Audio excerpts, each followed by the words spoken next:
भटनागर का एक बड़ा बयान सामने आया है। उन्होंने कहा कि आज भी सुनवाई होगी और सुप्रीम कोर्ट ने बहुत सख्त टिप्पणी की है कि हिंसा किसी भी कीमत पर बर्दाश्त नहीं की जाएगी। सुनिए।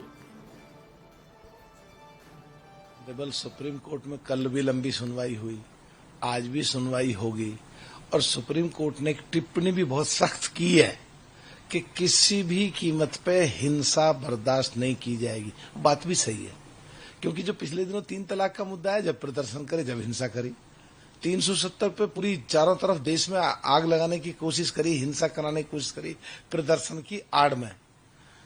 और पिछले दिनों जब सीएए आया तो दिल्ली का शाहीन बाग और पूरे देश में कितनी जगह इन लोगों ने, जो सो कॉल्ड इंडिया गठबंधन की सबसे बड़ी पार्टी कांग्रेस और उसके साथियों ने चारों तरफ प्रदर्शन करे और उसकी आड़ में हिंसा कराने की कोशिश करी।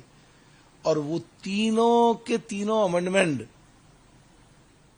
3 तलाक हो, 370 हो, सीएए हो, क्या क्या अफवाहें नहीं फैलाई, पर वो सब साफ होगी पिक्चर पूरे देश के सामने। और इस पे भी झूठ और अफवाह फैलाने की कोशिश कर रहे हैं जो लोग निजी स्वार्थ के कारण एमपी एमएलए बनने के लिए, या जिन पार्टियों का जनाधार बिल्कुल खत्म हो रहा है, वो अपने जनाधार को बचाने के लिए जिस तरह की कोशिश कर रही हैं, वास्तव में ये मुसलमानों के खिलाफ हैं ये लोग।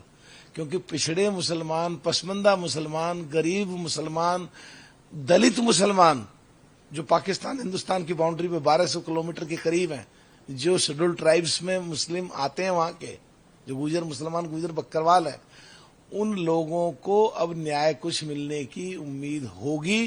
क्योंकि लाखों एकड़ जमीन में से सरकार अगर चाहती है कुछ राजस्व पैदा करके उन लोगों के लिए, पढ़ाई के लिए, स्वास्थ्य के लिए और दूसरी सुविधाओं के लिए अगर कुछ पैसा लगे और वो काम आ जाए उनके, तो वो लोग तो खुश हैं। ये कुछ चुनिंदा लोग हैं जो इस काम को कर रहे हैं।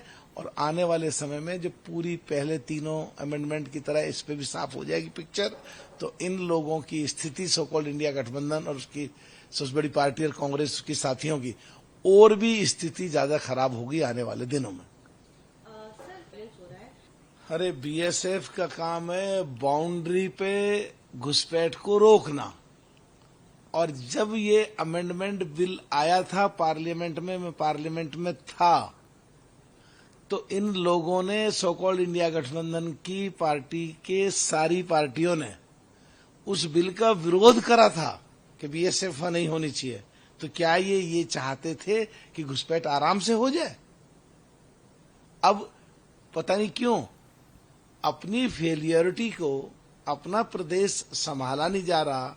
माननीय सुप्रीम कोर्ट ने टिप्पणी भी की है और बगैर मतलब के दूसरे लोगों के सिर मरने की कोशिश करें, तो ये तो वहां की ममता जी की बात एकदम सरेआम गलत है, दिख रही है। और अब पहले वाले लोग भी नहीं है, पहले वाला देश भी नहीं है। देश के लोग सब समझ रहे हैं, देख रहे हैं, आने वाले दिनों में सब चीज का जवाब वो अपने वोट से देंगे।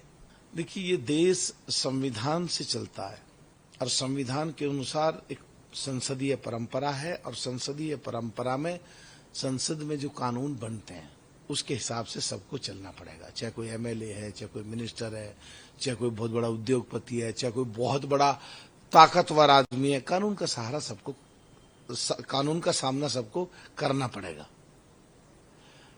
उनकी जिम्मेदारी बैठती है एजेंसीज की, अगर कहीं भी कुछ गलत है तो छानबीन करें, जांच करें, और अगर कहीं दोषी है तो उसे सजा दें, और अगर कोई निर्दोष है तो उसको वहीं पे खारिज करें।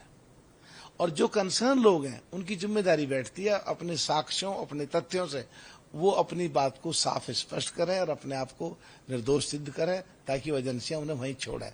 फिर भी हमने एक काल्पनिक तौर पे एज्यूम कर लेते हैं कि जो अगर कहीं कुछ गलत कर भी नहीं है कोई एजेंसी, तो न्यायिक प्रक्रिया है संविधान के अनुसार, कोर्ट में जाएं और सिद्ध करें साफ करके। तो इसमें अखिलेश जी ने एक बहुत अच्छी बात बोली है कि ईडी कांग्रेस ने बनाई थी दूसरों को सताने के लिए, अब ईडी उन्हीं को सता रही है।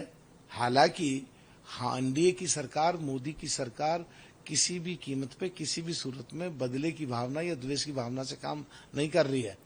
लेकिन अगर गलत काम करें हैं और रोजगार करें हैं, तो इसको दूसरे लोग प्रचारित ऐसे अगर करते हैं तो ये भी गलत बात है। यानी कि एजेंसीज की जिम्मेदारी बैठती है कि वो संविधान की शक्ति, संविधान के द्वारा दी गई शक्तियों का इस्तेमाल करके देश हित और जनहित में काम करें, और अगर कोई गलत कर रहा है तो उसकी छानबीन करके उसको कानूनी प्रक्रिया अपना के उसको प्रारंभ करें प्रक्रिया को। और अगर जो कंसर्न आदमी है उसकी जिम्मेदारी बैठती है अपने साक्ष्य सब पेश करे और अपने आप को निर्दोष सिद्ध करे। तो डरने की बात क्या है इसमें? इसमें जो है बहुत ज्यादा प्रदर्शन, बहुत ज्यादा पूरे देश में, इसकी क्या जरूरत है?